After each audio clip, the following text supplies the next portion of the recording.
Hello, everyone, and welcome to the 19th episode of the ArtaCast. We are back with another episode a bit later this week. I hope you don't mind it. It's especially sad because the new meta is just here, and I think there are a lot of things to talk about, and always when a new set releases. But I hope you forgive us to be a bit later this week. I played so much Lorcana the last week. It's insane. I don't know if I played so much Lorcana yet. I know you were on your vacation, LD, so you couldn't, right? Yeah, I didn't play any while I was away. I got some testing in before I went. It was only a short vacation, and yeah, if anyone's wondering, the reason we're late this week is it's my fault. So you can blame me. That's fine. Yeah, I just got back from Rome 2 hours ago. I had a wonderful time, but I didn't play any Lorcana. This is probably why I'm really happy. Yeah. For me it was I was on a tournament on Sunday, which was kind of successful. I wanted to try my list that we nearly both play in the LCC. We come to the LCC later. Was second and first after Swiss 6-0. So I was really happy with the performance, and as expected, there was a lot of blue, obviously, in the meta. All kinds of stuff. The most were on Digi on Doc Alice stuff with blue steel, because the people didn't get that much Tamatoas. That was kind of a problem for everyone to get enough Tamatoas to play something else. So just slam in some common bells and call it a day. But blue red was also very popular. Purple steel was very popular.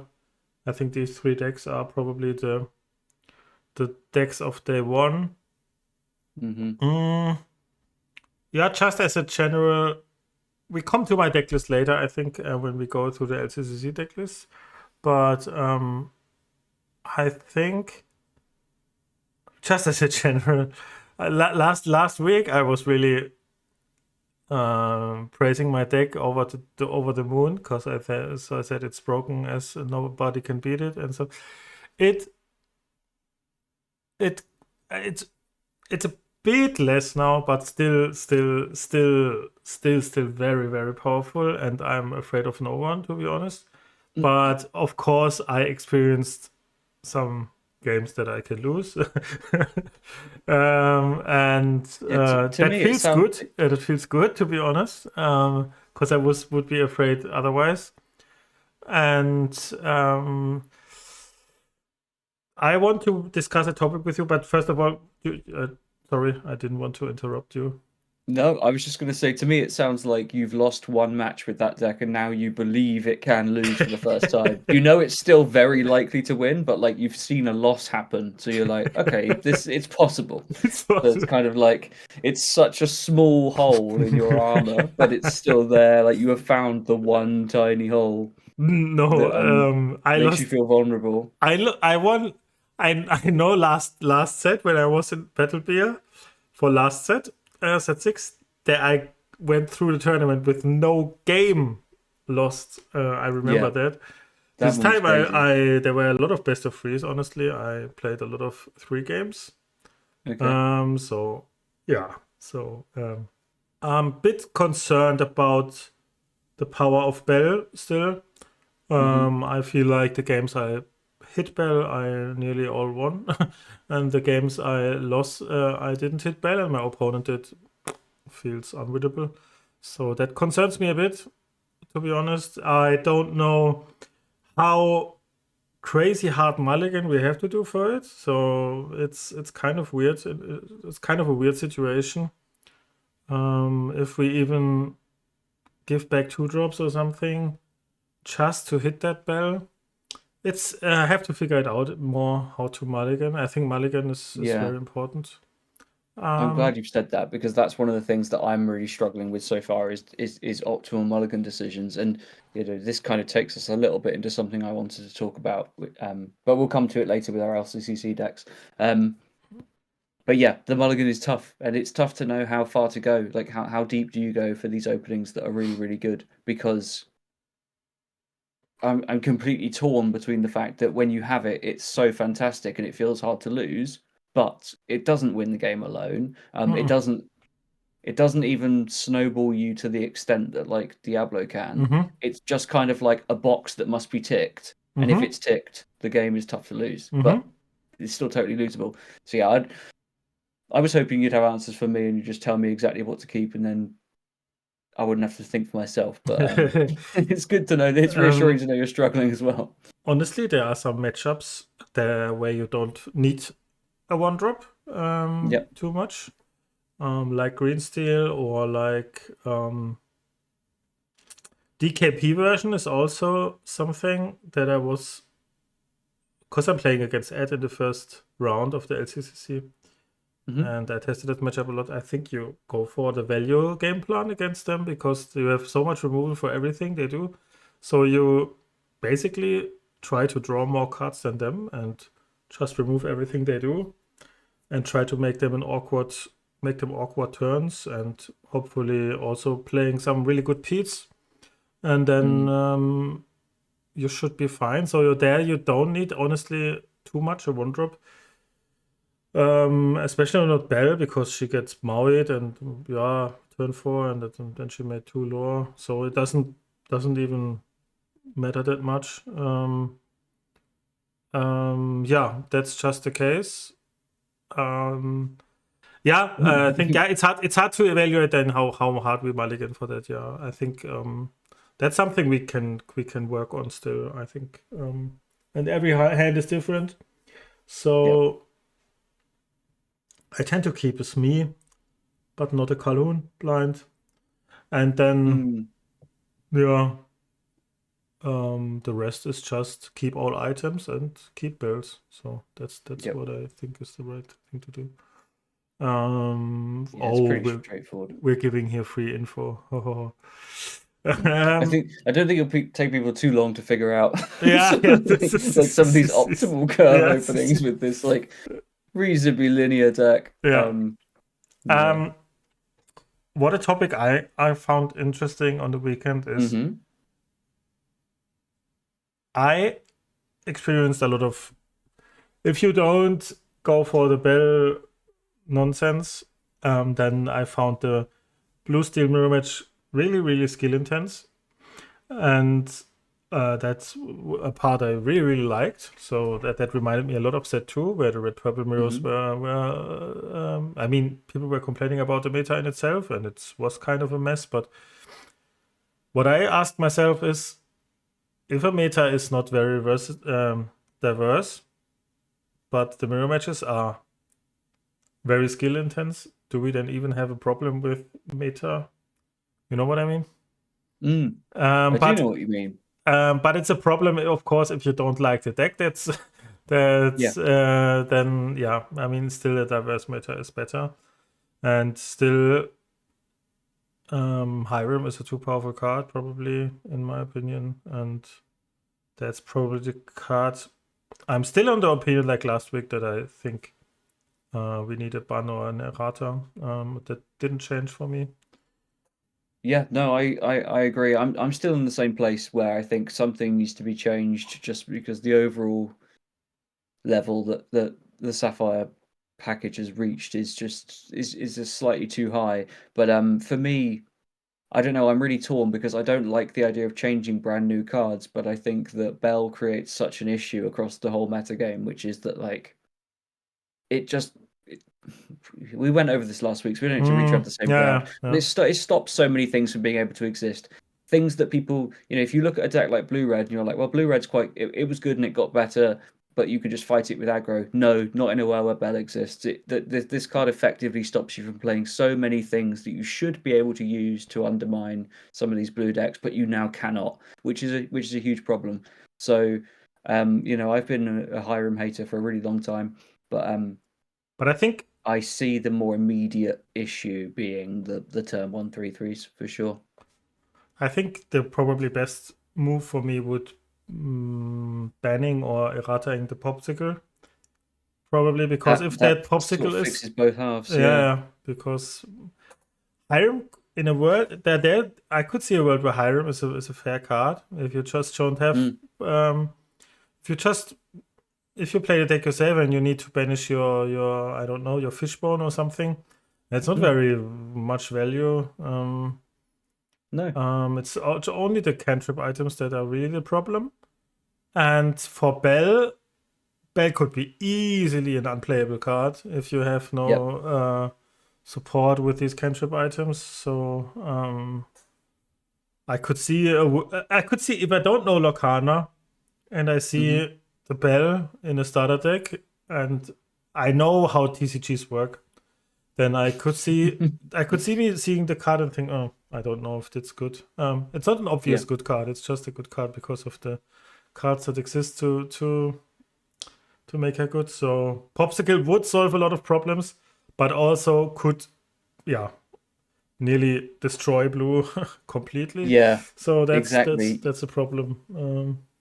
Yeah, it's got so much of its identity tied up in that card. I know there are some versions of blue decks that aren't dependent on Popsicle, and like, the DKP version of Red Blue, for example, would probably be fine with Popsicle going and just adapt. And these decks could still exist, but yes, it's kind of like the only common piece across all of these issues that you could look at and think, okay, this one fix would solve a lot of problems. But then it also there's collateral damage because it is such a central thing to so many, so many different blue decks. Some of which aren't like a huge issue. So very tough to not accident. Bucky was a clean cut, right? Like these decks were built around Bucky to exploit Bucky, where you just fix Bucky and it doesn't hurt anyone else.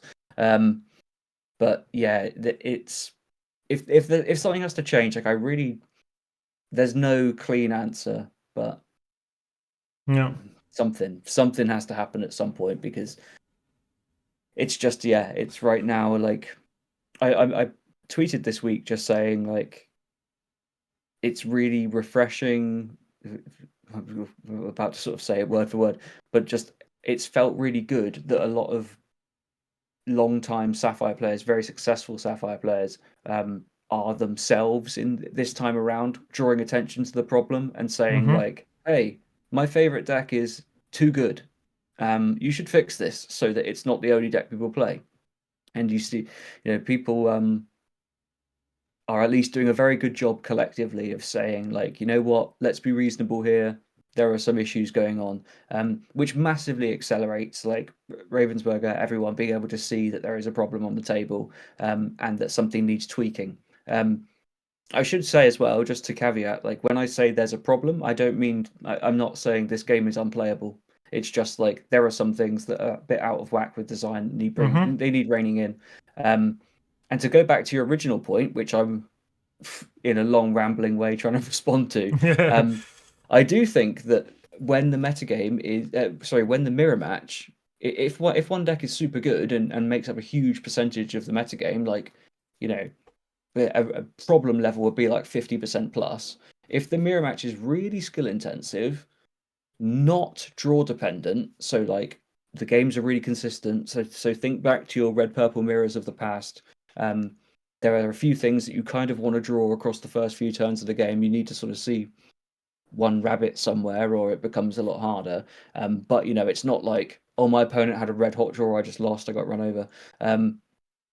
If that is the case, it can be a healthy play environment as long as you're willing to play that deck. And plenty of other games have seen these sort of 1 to 2 deck meta games right at the top for one set or two sets, and it's kind of like a thing that people will reference for a long time because nobody really likes it. But then it's a different experience, but still serviceable as a competitive format, right? Like it's just you have to prove your skill in a different way, and for people that don't like the style of deck of whatever it is that's like broken at the time, it's a rough experience. I would I don't want to play blue steel.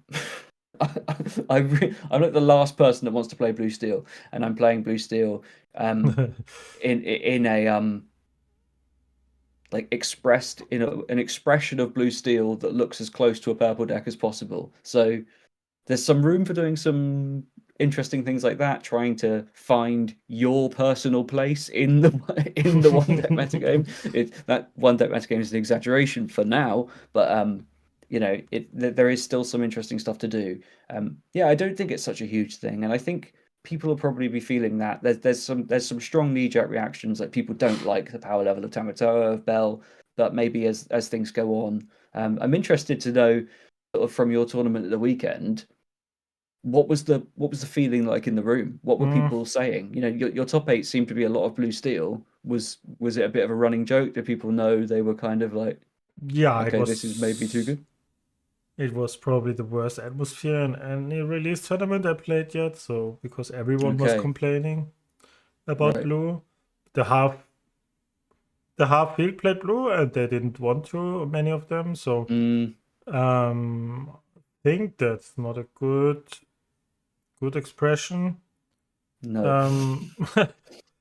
Yeah, I still think the people do overreact, yeah, but I also don't think we need the ban or Errata tomorrow or next week. Maybe we can still wait 2 weeks or more, but on the other side, why wait? Why wait? Everyone seems to be sure, and if you fix it, you don't know if it was wrong or right afterwards, so it's because it's banned, Exactly. so you can surely do it because they have no risk in that. But I was wondering why we didn't complain that much in set 2. That's really what I wondered. Maybe we were too unexperienced or something, because red purple was really crazy. There was like 60-70% of the field always, or at least it felt like. I don't know if it's, maybe that's only in my memory, but every tournament won by red purple. Really, every tournament nearly. Some Steelsongs, but really not much. No, I'm trying to cast my mind back to then and think that, certainly we were complaining. We were saying like, this people were whining, but it wasn't in like a. It was a very different feeling. It was kind of like red purple, boo, busted deck.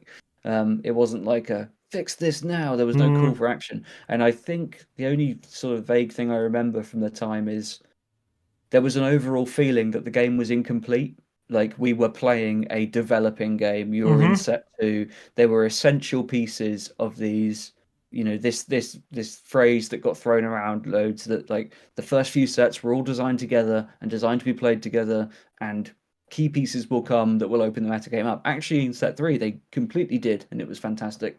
But we were all sort of operating under the assumption of right now, we can't do anything about this, but we hope we will be able to. And there was a feeling that the answers were coming, and you would just have to stick it out. But now it's kind of like some of the things happening, they don't feel like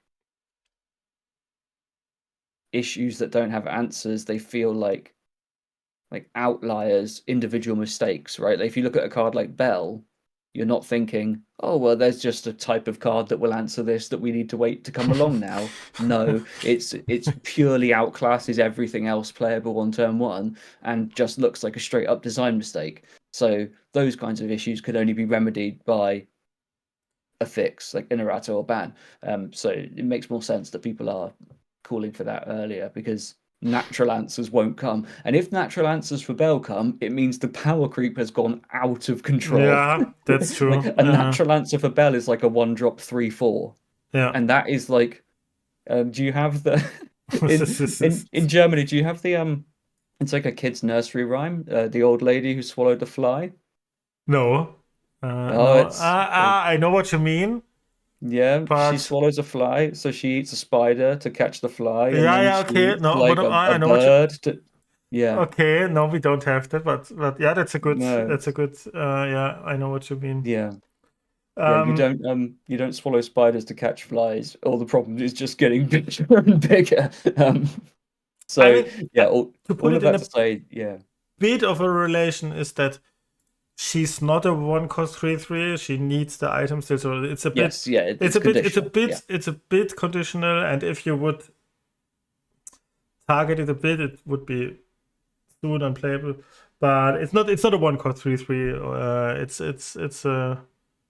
a bit like Diablo Shift is also no 1-cost exerted card because you always have to shift. Yeah, that's true. Although I did constantly refer to Diablo as a 1-drop 2/2 evasive because when it happens, it's hard to see it as anything else, isn't it? Yeah, But that's true. Yeah, you're quite right. It doesn't always come together. Yeah. Yeah, but still a problem. Okay, I think we can't solve the problem. We can make our voice to the community, and so we both agree that there is a problem, and we wouldn't mind if they target it, but also we understand that it's a problem to not easy for them to manage all these things, because you can really make that really outrageous. I mean, if you ban Popsicle, it's a problem for all blue decks. If you ban Hiram also, so it's kind of a weird situation for them, because this one card makes this deck busted, and if it's not there, then the deck is nonsense. I mean, maybe they're still playable, this no new item stuff. Yeah, but depends. I think it would be, of course, way worse. But yeah. I think that helps the feeling a little bit. When there isn't an obvious answer, it makes it much easier to tolerate there being a problem. If you were looking at something and you were just like, this is so obviously like one thing, get it gone. I guess a good summary for how I feel is there's a problem. I don't have a clear idea for how you fix it, so just try your best, and I'll be here when you do. Yeah, when it's fixed. In your own time, something going on here. Please try. please send help. But I don't know how you fix it. So yeah, just somebody try, please. Yes. Yeah, that's a good conclusion. So I think we spoke enough. I think what we do now is a really exciting thing, because we are both playing in the LCCC, and all deck lists of the LCCC participants are released publicly, so we can speak about it. And maybe let's see how much time we have, but I would like to talk about all of them. Some of them are kind of similar, but some of them are not. Yeah, some of them are really spicy. There are also some really spicy lists. I think the first decks we talk about are ours, just for for the viewers that they know what we play. I first show you my list. It's the same list I played on Sunday. I think it's, as the deck developed now, it's kind of a, I don't want to say settled list, but many of these numbers are for me settled now. There are not too many outstanders. You could debate about the 1-drops. You could also, I think, after the tournament, that's also something we could talk about now. I have some new insights for me. I mean, Bencha is maybe even cuttable, because it's too rare that he shines. But I like him in open decklist like we play now, because they have to respect it, so they can't just mindlessly slam a workshop on turn 3 or something. That's kind of good. But often he's underwhelming. Cogsworth did also nearly nothing in my games. And the 1-drop is also debatable, but I like Hook very much. And your list is nearly the same. I saw it. It's 2 cards different. You played 3 Cogsworth instead of 3 Bencher. I think that's probably better. And you play 4 Tamator instead of 4 Thaler. What I really think is 4 Tamator is right. After I didn't get 4, so I did only play 3. But I think you do need the cards. Yeah, 4 Tamator is right in my opinion. Yeah. So you play these 2 different cards, and now you tell me why your deck is good and mine sucks. No. I won't do that because I owe the deck to you completely. I was pretty ready to lock in purple steel. Mm-hmm. Going into the tournament, I tested a lot with purple steel. I got very happy with one particular build of it, and I was ready to lock it in. And at the last minute, switched to your shell of blue steel because in the structure of the tournament, for anyone that doesn't know, in the LCCC we can change our decks in between rounds, but we have to stick to the color pair we choose. Um, it became so apparent to me that blue steel is the most powerful color pair that even if I don't have like I do really like this list, but if it doesn't turn out to be the best blue steel deck or even the blue steel deck I want to play the most, there is so much depth to the pair in this set that it makes sense to lock blue steel. It's just like if I get through the first round, I gain that freedom to edit the deck, and there's so much more space for editing and for innovating within this pair at the moment, that I just went with that over purple steel, even though I probably would enjoy to play purple steel a little more. I switched to the Cogsworths, and we had a little chat about it earlier in the week. I played the Cogsworths because over time I was watching the sort of conversation develop around blue steel, and I sort of got the fear that this tournament was going to be 16 blue steel decks, and Yeah. it felt like we sort of reached the conclusion very quickly that red blue wasn't the main blue deck to fear, or at least there was some more linearly powerful blue steel decks available. Going down on Benjers was kind of like okay, I'm not so worried that this is just going to be like a coil fest. I'm now thinking this is going to be a blue steel fest. So what do I like in these mirrors? Well, I like maxing out on Calhoun's. I'm not so worried about Benja. I like Cogsworth. And yeah, that's pretty much the beginning and end of the story. You see that the numbers between mine and yours are really similar because it was your list, and I just tweaked a couple things. When I made the tweaks before I went on vacation, Cogsworth weren't in the deck, so I slammed some of those in. You've put a more conservative number in. I think what you've gone with is probably right, but it was reactionary of me being like, right, we're about to play 4 weeks or so if the tournament goes well of pure blue steel mirrors. Yeah. How do I prepare for that? So that's the thought process. Yeah, I think that's reasonable. There's already some things to tweak, but yeah, I think I'm happy with the decision, and it's such a smooth deck to play. Yeah, it's Like very... it's too smooth. It shouldn't be. Yeah, No yeah, deck should be it's allowed to really play smooth. to be this smooth. But you basically need yeah, one item, and your item starts to roll, and your deck Yep. starts to roll. It's kind of insane. Yeah. It's been been very happy with it so far. So excited to start the games. But those are Yeah, the only numbers that I play differently. and of course we are both excited, and we feel honored.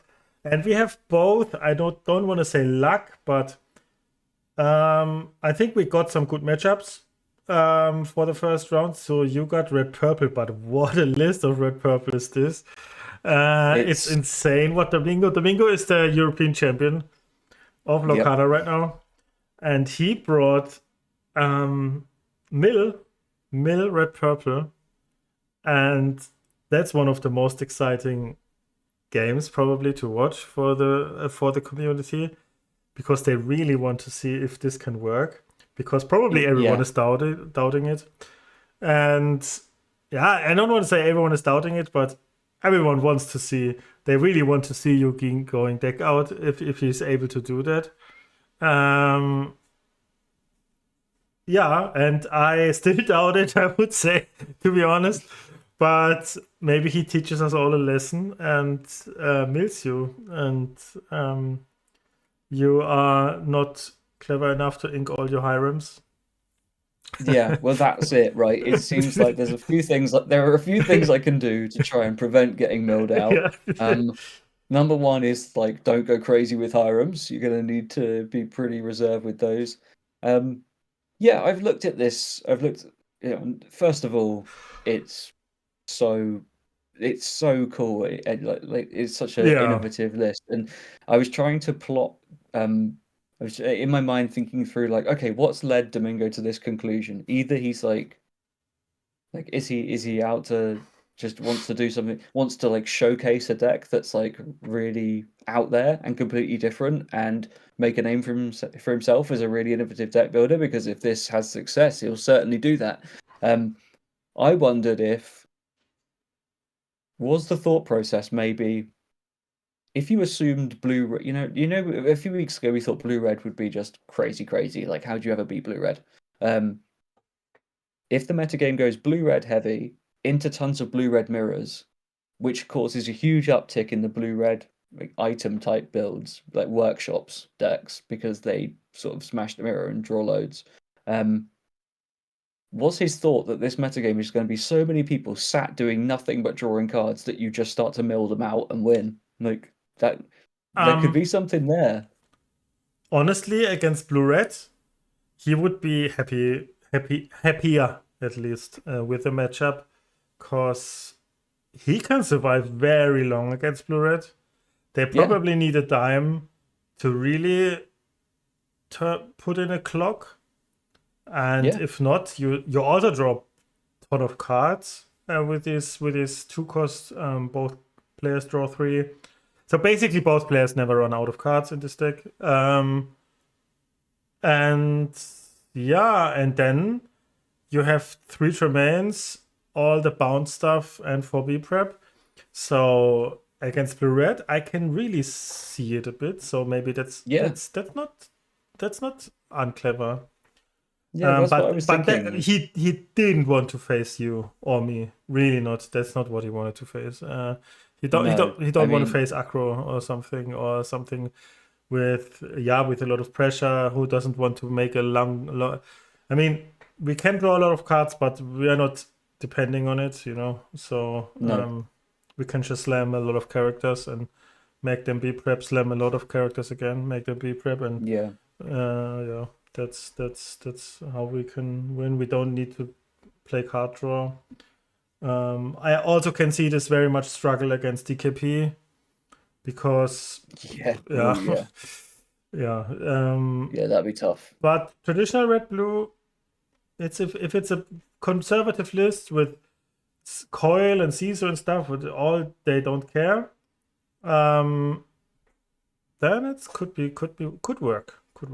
Yeah, I really think so. I'm looking forward to the game a lot. I think it's not really the sort of matchup that Domingo wanted, but I've thought about it a lot, and like Doctor Strange in Marvel Avengers Endgame, where he's he can only see he's looking at like 50,000 outcomes, and there's like just only one where they win. Like in my mind, I look at it and I like the only outcome I can see is me getting milled out on stream, and like I have to just quit the game, I guess. Like, you find a new podcast co-host, and I just kind of shuffle off into the background, like, farewell, my little pack on my shoulder, and walk away into the distance. But I can also see you, if you have 2,000 cards in your hand, I can also see you playing in one turn Pete and 3 bells or something, and just for 3 ink or something. What can you do? So I really think I think you're really favored, but it should be okay.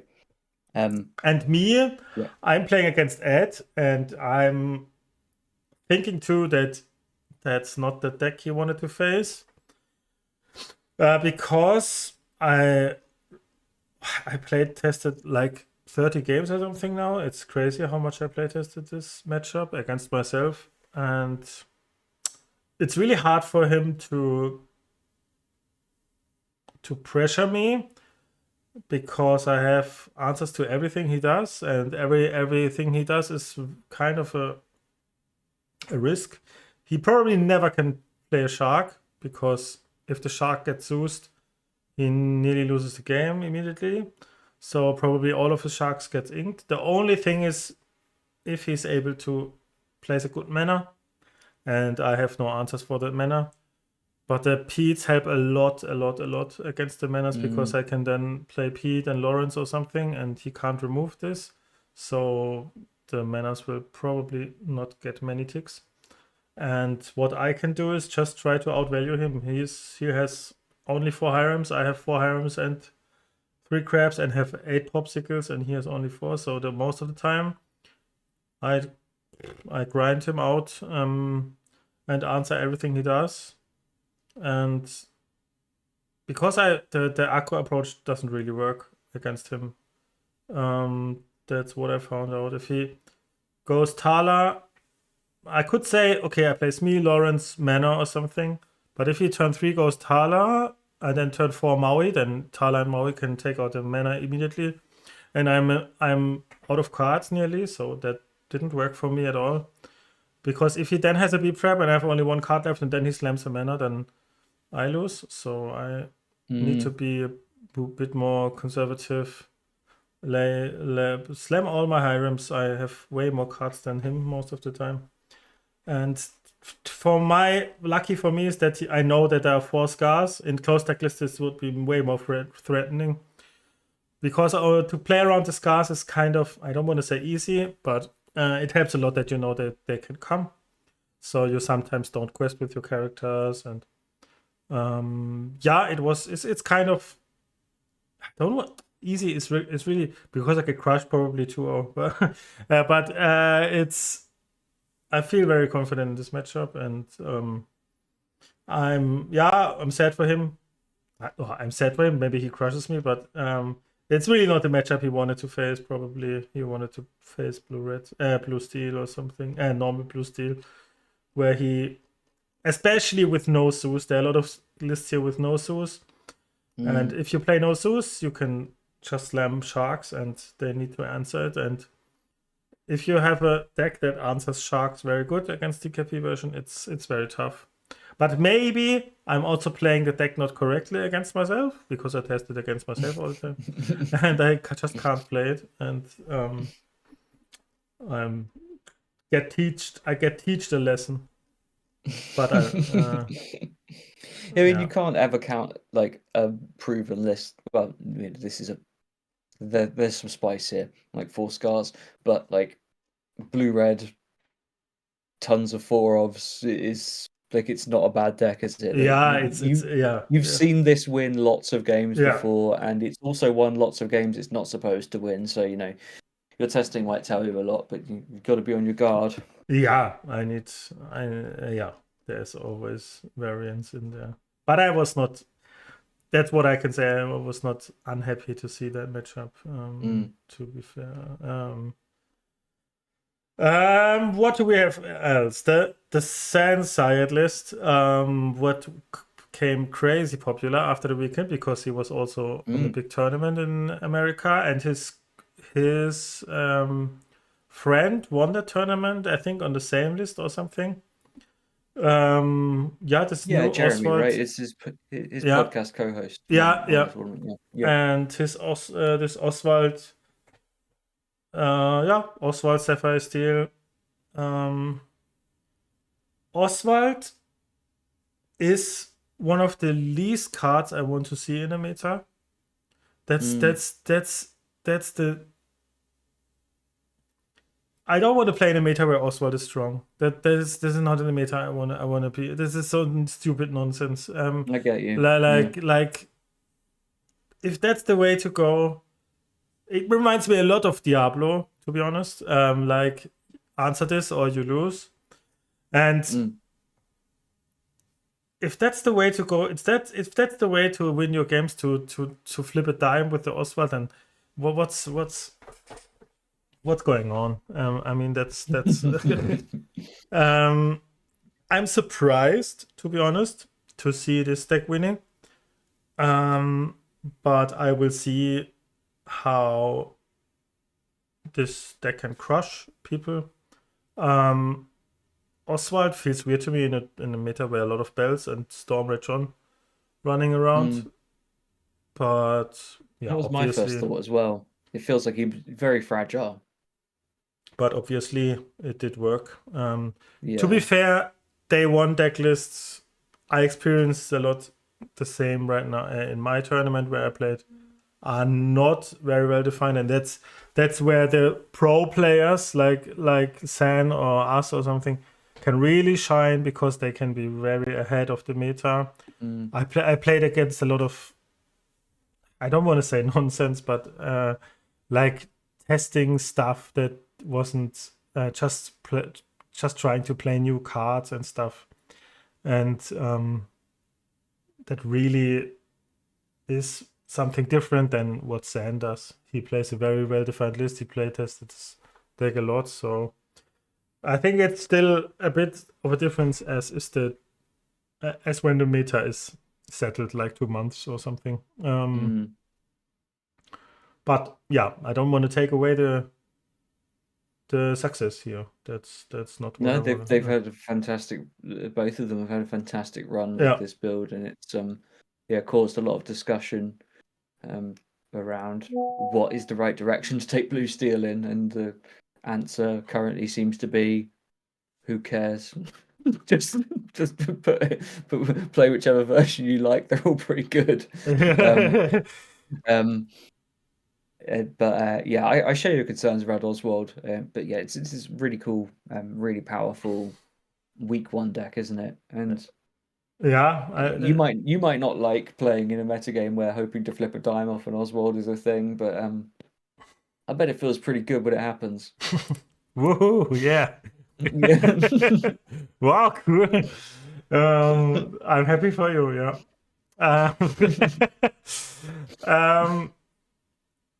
Yeah, I think at least that's one of those last decks that I want to play myself.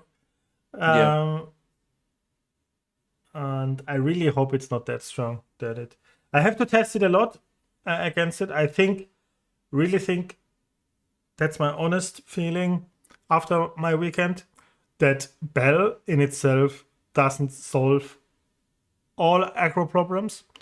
So this deck will lose against a lot of aggro decks. I'm really sure about that. But he didn't face much, probably. I think aggro is not... I lost, for example, against Purple Steel 2 games in Swiss. And the game that I won then on the play was very, very close. So if you miss your 1-drop, if you miss your Bell, you can just fold most of the time. Really, they play. The Purple Steel is really, really, really fast now. It's really scary. If they reach 12 lore or something, you really have to start praying that they don't have everything. And that's kind of the only thing I wanted to say. I mean, that just Bell in itself doesn't solve any aggro matchup problems, because you only hit her about 50% of the time, and if you really hard mulligan for her, and if you hit her, it's good, but if you don't hit her, you should feel very bad. What does this deck do if you don't hit Bell? You play no Tinkerbells, no Grapple Swords anymore in Blue Steel. This deck does just nothing. And to play a Pete and then turn first sing a Storm is not enough, Yeah. So I think that will probably get targeted, as well as locations. This deck has a hard time against locations as well. So I think there are still some options to fight this deck. But of course, in the slow meta, this is probably the best deck you can play, I think. You hope for opponents to do nothing, but if they do nothing, how can you lose? You have 3 dimes, you have 8 Tamatoas, you have Workshop. That's that. Next one is Sailor. Sailor's list is very, very straightforward. My wife did play this on the weekend too. Nearly the same list. I think, Sailor is a red-blue master. Nothing to judge here.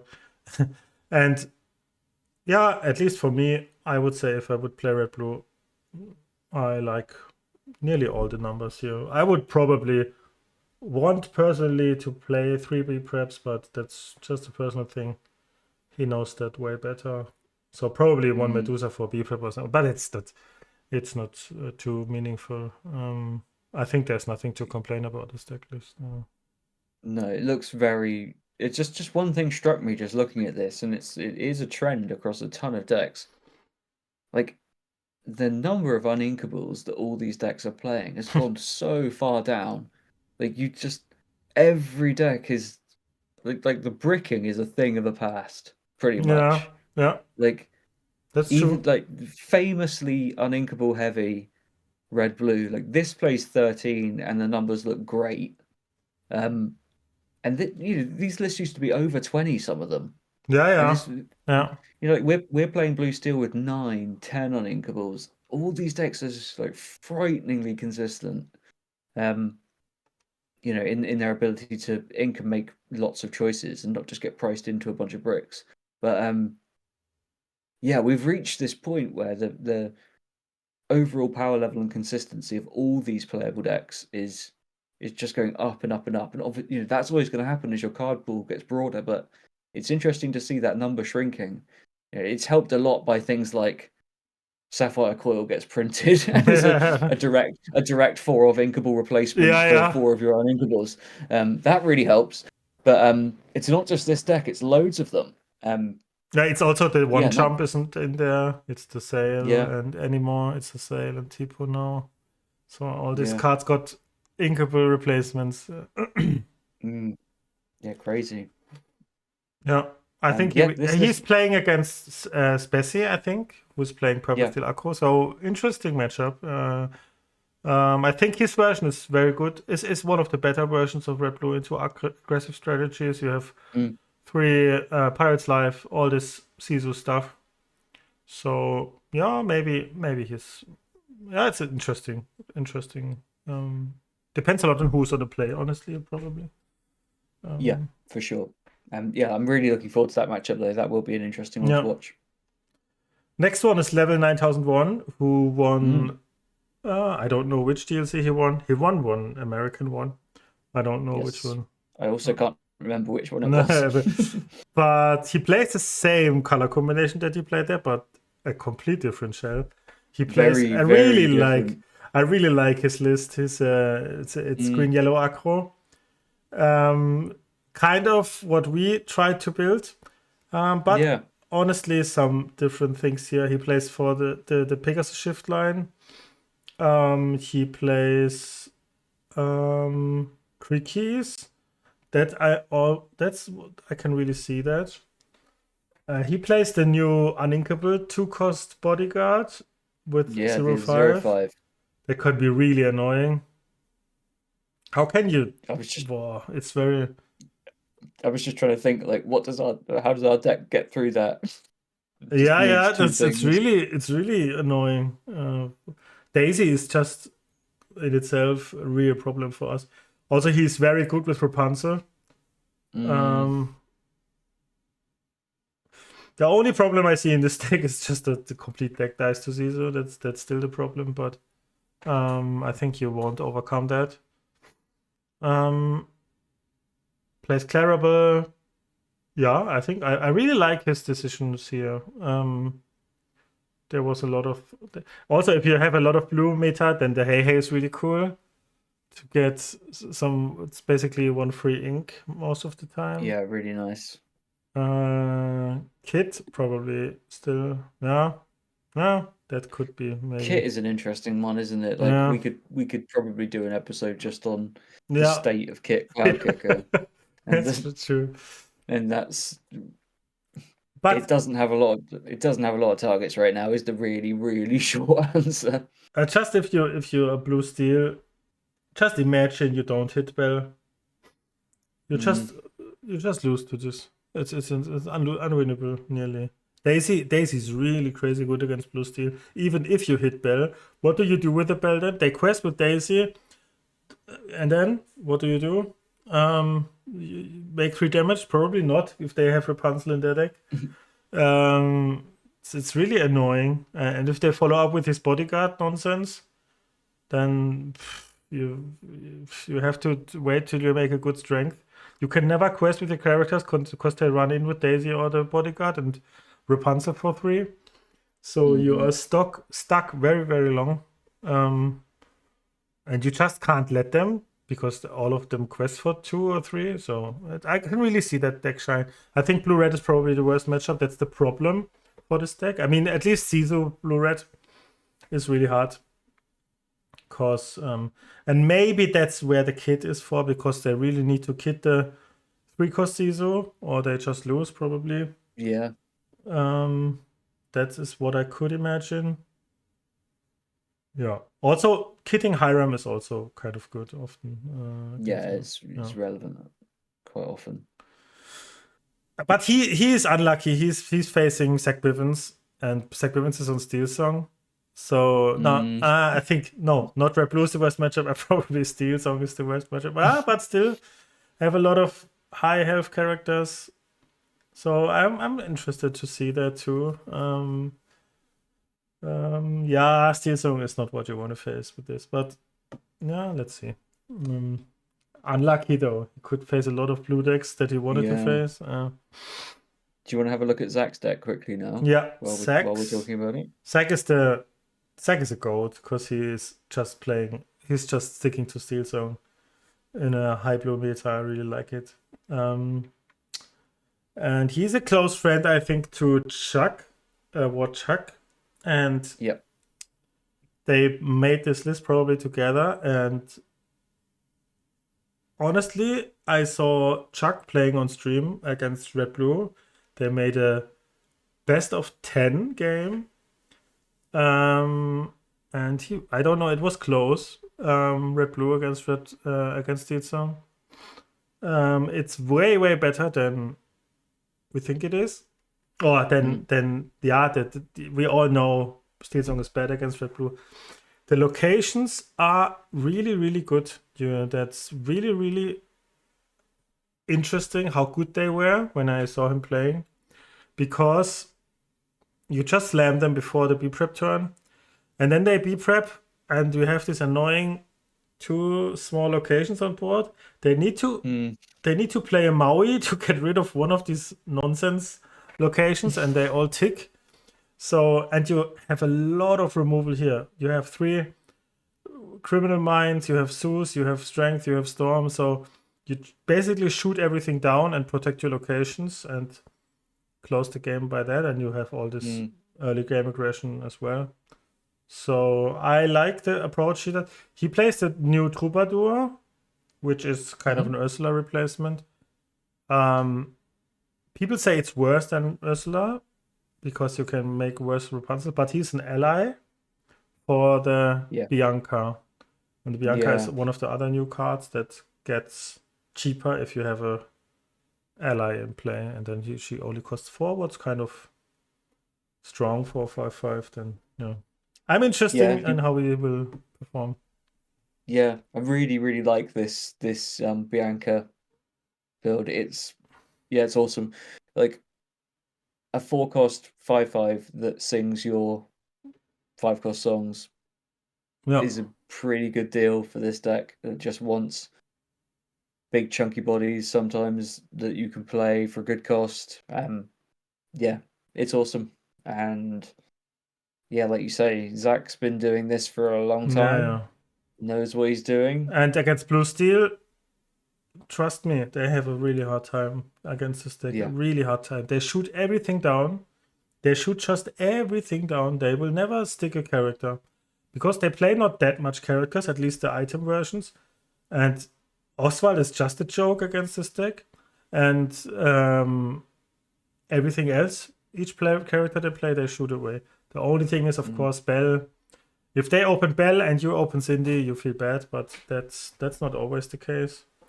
And what I also faced against, even if I hit Bell, I played against a friend of mine. He opened Cindy, I opened Bell. He played 2 one-drops Strength.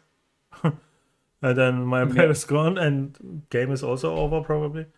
So there are some. They have tools. And I think against Blue Steel, I really experienced first time playing Blue Steel what a pain Daisy is. against. Mm. Imagine we have no fox, no crab. That's a complete different world. We've been very spoiled by those cards. Yeah. And for a long time. Remember how we felt about Daisy in the past playing green purple? Where it's like, Yeah. okay, if they play a Daisy turn 1, we can't lose. Yeah. We draw 2 cards, Yeah. and then we just kill it for free. Yeah. It's like, That's really the fact. But against blue steel, it's a different story. Yeah, and if you play 2, how long you need time to kill 1, and then they play 2 with both our Rapunzel targets, and oh my gosh, it's a nightmare. Yeah, because the comparison people made in the matchup at first, and it's obvious that you would do it. It's like the Belle, how Belle lines up versus Cinderella. Yeah. Well, Cindy looks really bad into a Belle because that's true. If Belle storms your Cindy, great trade. But like so then the mind goes to, well, okay, if you're going first, you can still Cindy, double 1-drop and strength the Belle. And that's a little harder to do. There are a lot of moving parts there. Yeah, you need but 3 1-drops plus strength. But on the other hand, they play 9 1-drops, and blue steel only plays 4. Yeah. So that's still The more natural line that just looks way better into blue steel is, okay, I'll ink my Cindy and just play a Daisy. Yeah. Now what? Yeah. You're like, I don't know, nothing. Yeah. I mean, the best thing they could have then is double storm. So you storm then, and then you can storm the next turn again. But then you need to have 2 storms. It's asking a lot of you. Yeah. So I really think he will crush blue steel. But that's just me. Also, the locations are also good against blue steel. They're really annoyed by them. Later in the game, they can't remove them. I love these 1-cost locations. locations. Yeah, they are underestimated, I think. Yeah, love them. I saw that and I thought, oh, that's so annoying because they want to be prep. They know, okay, now I be prep, and then these 2 nonsense. And it's not that they can deal with them immediately. They need to have 2 Mauis to. It's so annoying. Yeah. Yeah. Really okay. Cool. Next one is Kurt. With relatively straightforward green steel list. Some tweaking numbers, 2 dogs, 3 muses. That would be interesting for me why he chose to play muses in this meta. But probably he wants to bounce his dogs also and his Lucifers. So that I can see that. And the new Pete, and what I really like, find and flatten them in this meta. That is really nice. Imagine you kill with these 2 workshops or something. Your opponent just wants to leave from the table.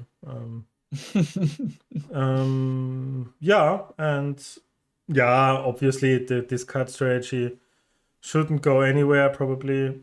I think you need probably those find and flatten them, because if you discard them completely, the workshop will help them to rarely run out of cards completely. But then they need to top deck an item and stuff. But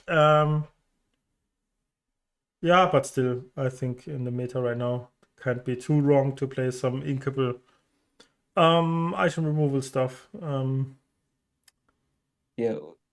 All these blue steel decks, ours included, are just playing a full suite of song-based removal.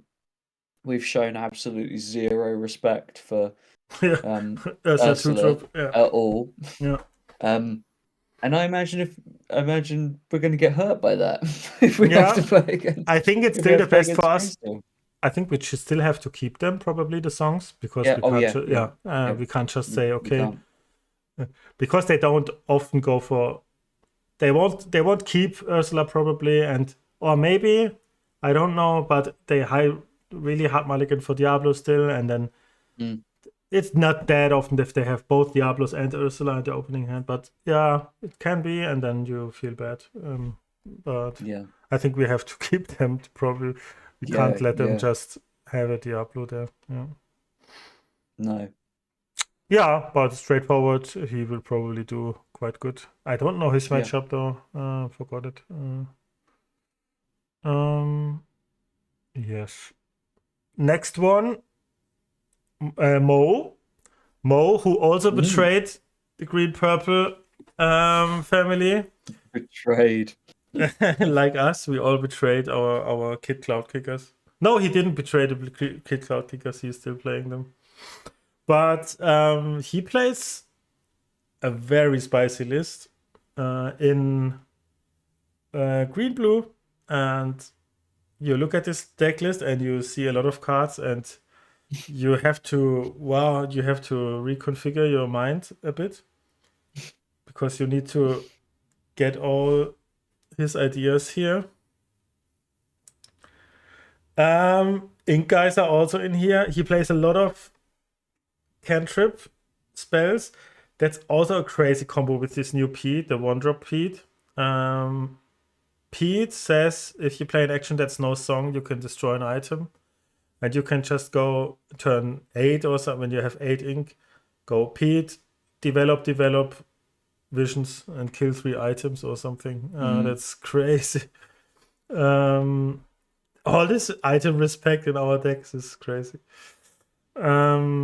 Yeah, and Coil. I lost nearly against the green blue on weekend.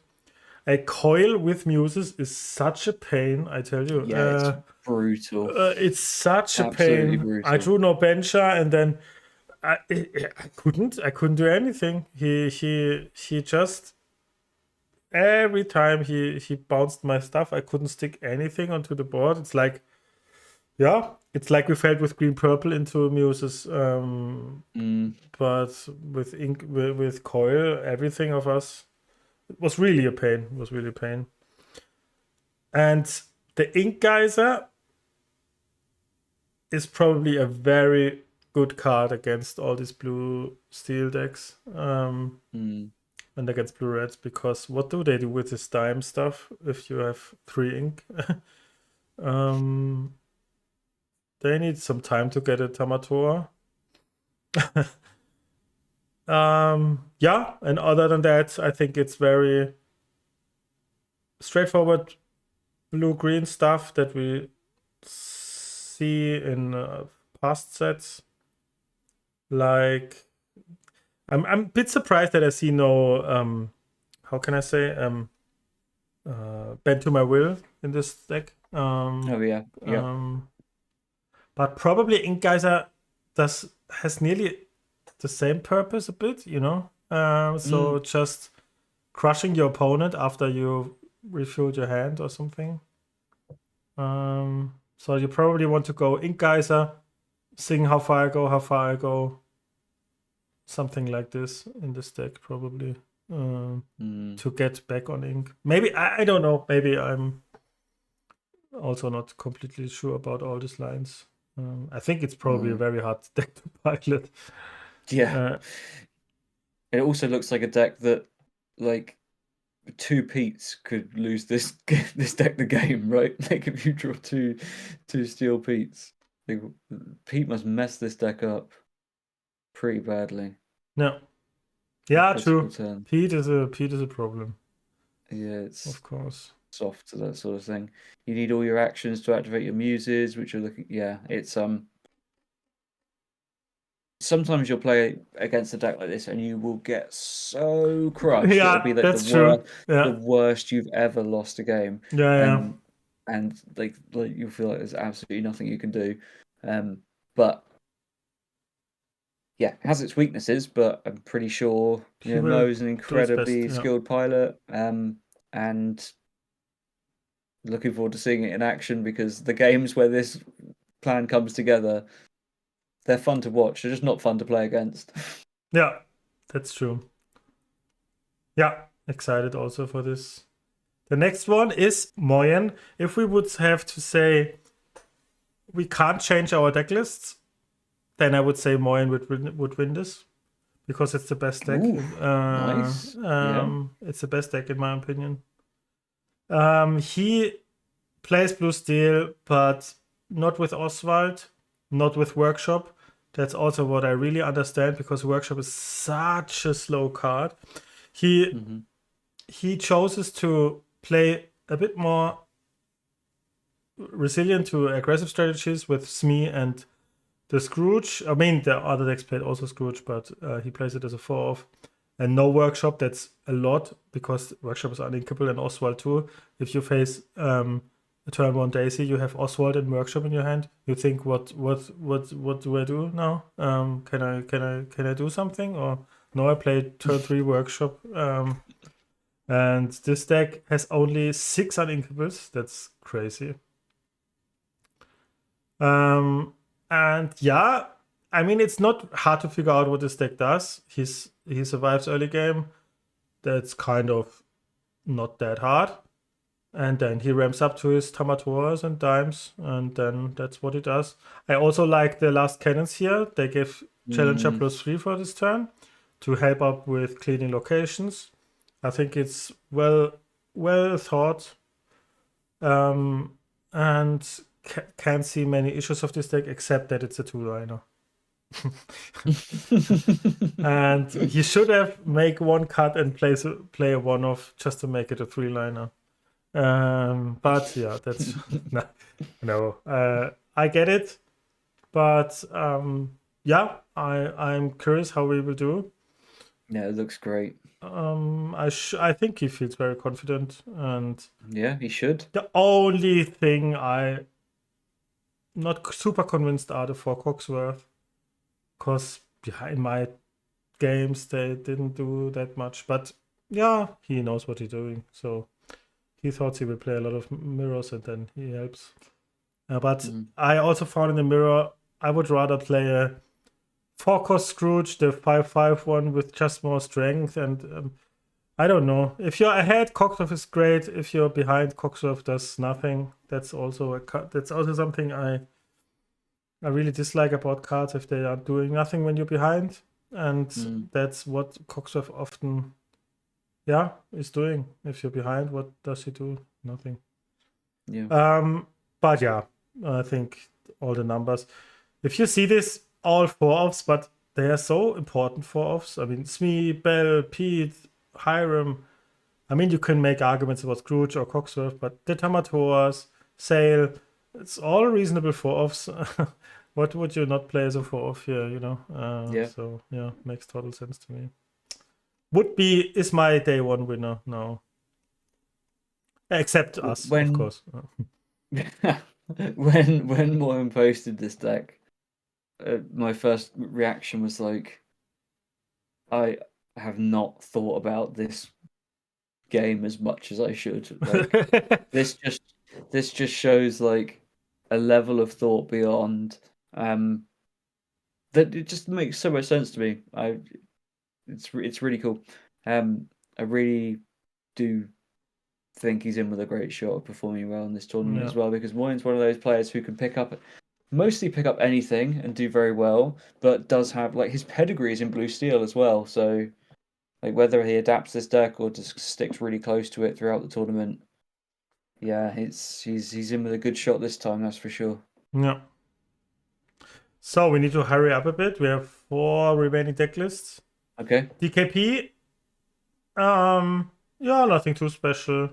Just his basic version mostly. He plays 2 hideaways. He plays 1 Tamatoa.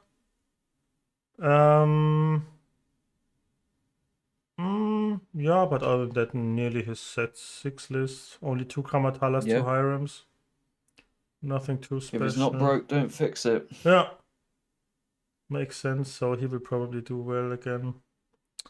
Yes. Next one is Theotime, I think. I don't know. I think that's Theotime, the blue steel. With Kamatala, the big one. Wow, that's a crazy list. Wow. Okay, I didn't see that list yet. So he plays no Tamatoa Dime stuff at all. He just what is he doing?